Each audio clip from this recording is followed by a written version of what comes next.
Você está ouvindo o audiobook de O Livro dos Espíritos de Allan Kardec. Parte 2.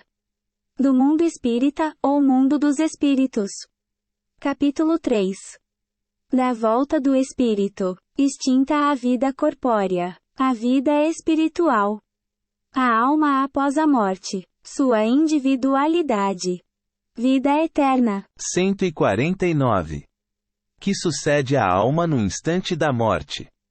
Volta a ser espírito, isto é, volve ao mundo dos espíritos, donde se apartara momentaneamente. 150. A alma, após a morte, conserva a sua individualidade? Sim. Jamais a perde. Que seria ela, se não a conservasse? Como comprova a alma a sua individualidade, uma vez que não tem mais corpo material?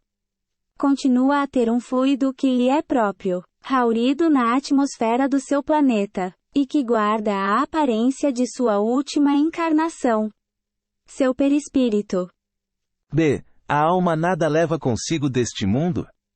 Nada, a não ser a lembrança e o desejo de ir para um mundo melhor, lembrança cheia de doçura ou de amargor, conforme o uso que ela fez da vida. Quanto mais pura for, melhor compreenderá a futilidade do que deixa na terra. 151. Que pensar da opinião dos que dizem que após a morte, a alma retorna ao todo universal? O conjunto dos espíritos não forma um todo? Não constitui um mundo completo? Quando estás numa assembleia, és parte integrante dela. Mas, não obstante, conservas sempre a tua individualidade. 152. Que prova podemos ter da individualidade da alma depois da morte? Não tendes essa prova nas comunicações que recebeis. Se não fosseis cegos, veríeis. Se não fosseis surdos, ouviríeis. Pois que muito a miúde uma voz vos fala, reveladora da existência de um ser que está fora de vós. 153. Em que sentido se deve entender a vida eterna? A vida do espírito é que é eterna. A do corpo é transitória e passageira. Quando o corpo morre, a alma retoma a vida eterna. Não seria mais exato chamar vida eterna a dos espíritos puros, dos que, tendo atingido a perfeição, não estão sujeitos a sofrer mais prova alguma? Essa é antes a felicidade eterna, mas isto constitui uma questão de palavras. Chamai as coisas como quiserdes, contanto que vos entendais. Parte 2. Do mundo espírita ou mundo dos espíritos. Capítulo 3.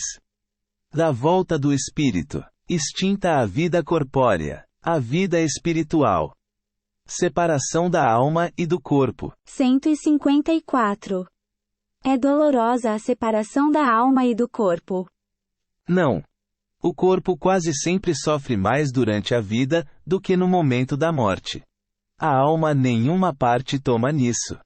Os sofrimentos que algumas vezes se experimentam no instante da morte são um gozo para o espírito, que vê chegar o termo do seu exílio. 155. Como se opera a separação da alma e do corpo? Rotos os laços que a retinham, ela se desprende. A separação se dá instantaneamente por brusca transição?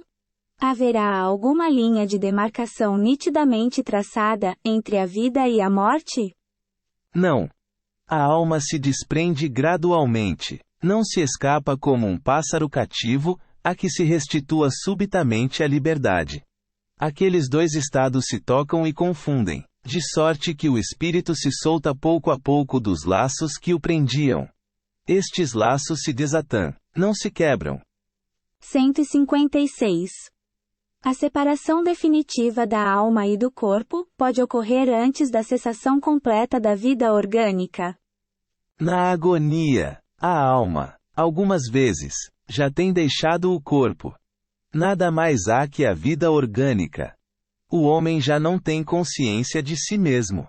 Entretanto, ainda lhe resta um sopro de vida orgânica.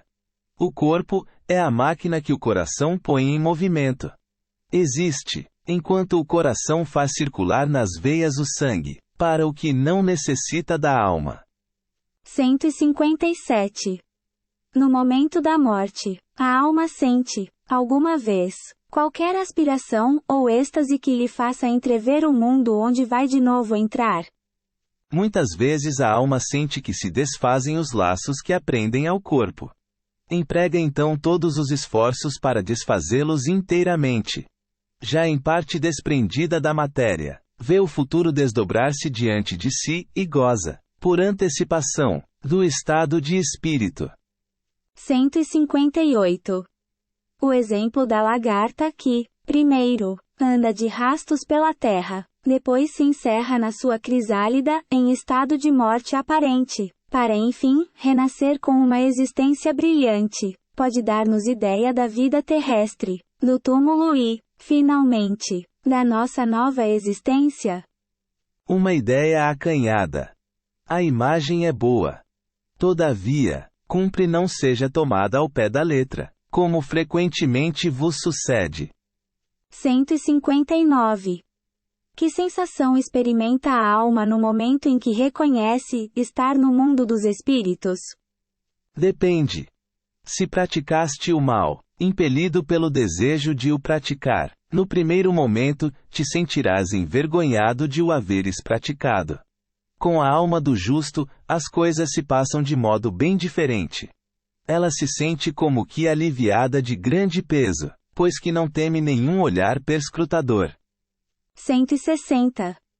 O espírito se encontra imediatamente com os que conheceu na terra, e que morreram antes dele?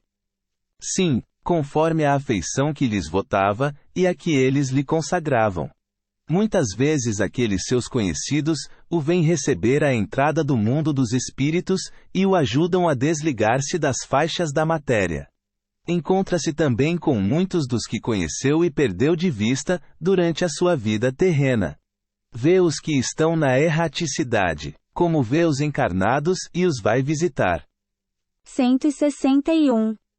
Em caso de morte violenta e acidental, quando os órgãos ainda não se enfraqueceram, em consequência da idade, ou das moléstias, a separação da alma e a cessação da vida, ocorrem simultaneamente? Geralmente assim é. Mas, em todos os casos, muito breve é o instante que medeia entre uma e outra. 162. Após a decapitação, por exemplo, conserva o homem por alguns instantes a consciência de si mesmo. Não raro a conserva durante alguns minutos, até que a vida orgânica se tenha extinguido completamente. Mas, também, quase sempre a apreensão da morte lhe faz perder aquela consciência antes do momento do suplício. Parte 2. Do mundo espírita ou mundo dos espíritos. Capítulo 3. Da volta do espírito, extinta a vida corpórea, a vida espiritual. Perturbação espiritual. 163. A alma tem consciência de si mesma imediatamente depois de deixar o corpo? Imediatamente não é bem o termo. A alma passa algum tempo em estado de perturbação. 164. A perturbação que se segue à separação da alma e do corpo, é do mesmo grau e da mesma duração para todos os espíritos? Não. Depende da elevação de cada um. Aquele que já está purificado, se reconhece quase imediatamente, pois que se libertou da matéria, antes que cessasse a vida do corpo, enquanto o homem carnal, aquele cuja consciência ainda não está pura, guarda por muito mais tempo a impressão da matéria. 165. O conhecimento do Espiritismo exerce alguma influência sobre a duração, mais ou menos longa, da perturbação?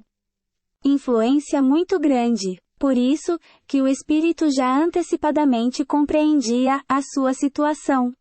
Mas a prática do bem, e a consciência pura, são o que maior influência exercem.